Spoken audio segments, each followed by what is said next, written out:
નમસ્કાર મિત્રો, હું છું પ્રકાશ ખાંભલા અને તમારા માટે ફરી એકવાર આજે નવો વિડીયો લઈને આવી ગયો છું. આજનો ટોપિક એ છે કે માઇક્રોસોફ્ટ વર્ડમાં ડ્રોપ કેપનો ઉપયોગ કઈ રીતે કરશું. તો ચાલો એના વિશે જ વાત કરશું. તો આપણે ફટાફટ માઇક્રોસોફ્ટ વર્ડ ઓપન કરવી. હું અહીંયા ટાઈપ કરીશ માઇક્રોસોફ્ટ ઓફિસ વર્ડ. બરોબર, હવે અહીંયા હું ટાઈપ કંઈક કરી નાખું.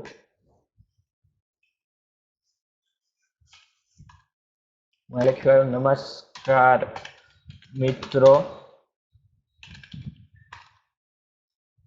મારું નામ પ્રકાશ છે. બરોબર, હવે આ ફોન્ટ રહ્યા ને મોટા કરશું જેથી કરીને તમને દેખાય. બરોબર, આવી રીતે આમ કર્યું. હવે જવાનું છે ક્યાં? તો કે ઇન્સર્ટ અંદર ત્યાં લખેલું ડ્રોપ કેપ. બરાબર, ડ્રોપ કેપ એથી શું થાય તો કે તમે છાપામાં ઘણી વાર જોયું હશે કે પેલો અક્ષર રહ્યો ને આવી રીતે મોટો હોય આવી જાય. બરાબર, તો એવી રીતે આ ડ્રોપ કેપનો ઉપયોગ થાય કોઈ પણ અક્ષર મોટો કરવા માટે. પછી અહીંથી તમારી રીતે તમે એની સાઈઝ નાની મોટી પણ કરી શકો છો. આવી રીતે આમ મોટું પણ કરી શકો છો. બરાબર, નોન ઉપર આપી દેશો એટલે નોર્મલ થઈ જશે.